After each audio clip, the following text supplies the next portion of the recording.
Hi all, welcome back to my channel. My name's Ollie and this is Simply Stitchy. Now, since probably the beginning of March, I've been working on a project. It's a project that I haven't attempted before. It's making a cosplay version of this dress from the Queen's Gambit. Now, for those of you who don't know what the Queen's Gambit is, it's actually a TV show over on Netflix about a young chess extraordinaire. Now, this particular dress is the check dress, which spins out as Beth walks. The reason why it's taken me so long to actually get started on this project is because I've been looking for the pattern to make the dress from. Now, most places on the internet recommend this pattern. This is Vogue V2903. And the reason why this pattern is recommended is because if we ever take a close-up of the neckline on this particular view, it's got a V insert, which is fairly similar to Beth's dress. But the problem is, having already looked at this pattern and tried to use it, I can tell you that this is not a good fit for Beth's dress. And I'll tell you why. If we take a close look at the dress, you'll note that the skirt has got very defined box pleats or inverted pleats, which Beth's dress doesn't have. Beth's dress has got more of a softer pleating effect to the skirt. If we take a look at the top of the dress, this front panel actually goes all the way up through the bodice and across to the shoulder. So it's the front of the dress that's creating that collar effect with the insert in it, which when we take a closer look at Beth's dress in a moment, you'll see that that's different again on Beth's dress.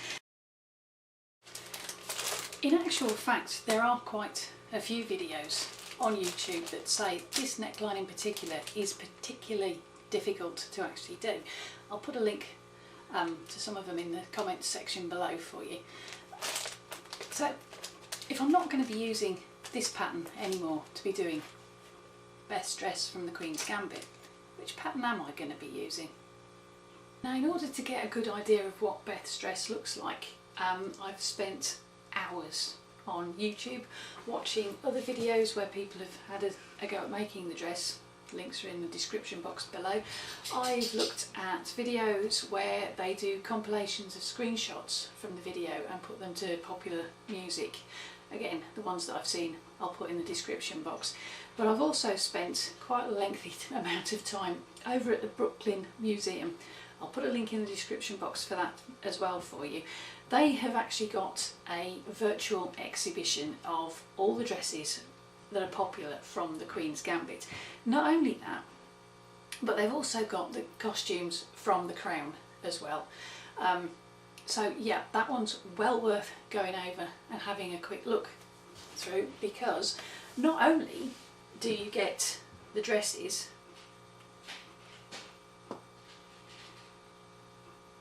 but you also get a really cool 360 view of all the dresses that you can have a look at that are in as part of the exhibition.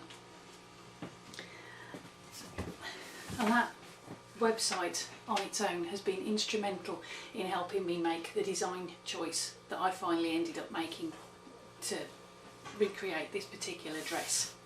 Now, the pattern that I ended up using was actually this one, and this is McCalls 6484. It's a little bit of a wild card because this one isn't from the decade that the dress I'm making is from, which is the 1960s. This pattern's from the 1990s. I know what you're thinking. You're thinking, if this pattern is from completely the wrong decade, why am I considering using it? Well, the reason being is actually the skirt. It's got more of the A-line shape that Beth's dress has got, rather than the incredible puffiness of a 1950s skirt. Now, I know there would be a petticoat underneath here to make it poof out that little bit extra, but even so, there is quite a lot of fabric in that skirt that just isn't evident in Beth's dress. So this one keeps the dress closer to the body. As I say, it's more of an A-line. These pleats are softer pleats. They're not as defined as they are on the Vogue pattern. Having said that, this pattern still isn't exactly right. In order to make the dress from this pattern, what I'm going to have to do is alter it slightly. As you can see from the top, this has actually got a heart-shaped neckline, so I'm going to need to alter that a little bit. And what I'm also going to need to do is, because these soft pleats start at the waistline, I'm going to need to drop them down a little bit, because on Beth's dress the pleats actually start at the fullest part of the hip, which is more across there, so that's quite a bit lower. Now obviously, because this pattern does require a fair bit of altering to make it a good match, what I'm going to have to do first, before I actually get to the project itself, is do a mock-up to make sure that the alterations that I'll be doing to the pattern pieces are going to work.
This is the progress that I've made so far. Now, before I actually explain how far I've got in the process, just one little thing that I forgot to mention about the actual pattern that I decided to use. This one has got a front seam going all the way down to the hem, and obviously Beth's dress doesn't have a front seam, so one of the things that I had to do was to take out that front seam. Now, sometimes my brain is intelligent enough to work out what 16% of 25 is, and other times, well, let's just say I'm a little bit of a muppet. Although I know that most commercial patterns these days come with an inbuilt seam allowance, I forgot to take that into consideration when I actually redrafted the front part of this dress without that front seam. So what I actually did was I left the seam allowance in it, which is why there's this strange bit of extra fabric going down the front. Oops. There is another slight duh moment, and that's on the back. Because I wanted the V at the back to exactly match the V on the front, what I did was, when it came to cutting out the back panels, was I just used the one that I traced for the front, only on this occasion I did want the seam allowance of the 5/8 of an inch on each side, because there's going to be a zip down there, so I cut it in two halves. I had a maths teacher when I was at school, and when we used to do algebra, he used to stand at the front of the class and he used to say, "What you do to one side you have to do to the other." Now every time he did that, we were just sat in the class thinking, this guy's got a screw loose. But actually, you know, he got a point, because what I should have done was I should have took notice of that advice. And what I did to this side, I should have done to the back side section. If I take this pin out for a minute, you'll see what I mean. Because this is the back of the dress, this side panel is cut differently to the one on the front, and because this piece here is now the same as the bit on the front, they no longer fit together. So what I need to do before I actually get to the project itself is fix the excess fabric on the front, redraft the back side panels, these bits, so they fit with the new centre back sections. And I also think that these pleats, although I have dropped them a bit from the waist is here, so I've dropped them about 3 inches I think it was. They still need to come down a little bit more because the fullness of the hips is even further down than what I've actually got it there. So that's as far as I've got so far. The experiences that I've had to date show why it's important to actually do a toile or a mock-up of patterns that you're thinking of producing, because it helps you iron out the little technical hitches that you might have along the way. I'm going to carry on working on this one to iron out the problems, and I'll put the progress and the finished result in a later video. Make sure you subscribe to my channel and click that little bell so that YouTube can give you a notification when that video goes live, and all the other videos that I upload to the channel. Why not have a look at some of the other videos that I've got up at the moment. There's some links coming up on this side of the screen any minute now. If you like this video, give it a thumbs up, and whatever video you go off to check next, I hope I'll see you back here for the next one. In the meantime, whatever you're sewing, wherever you're sewing it, enjoy your creativity and have fun. Thanks ever so much for watching. I'll see you next time. Bye for now.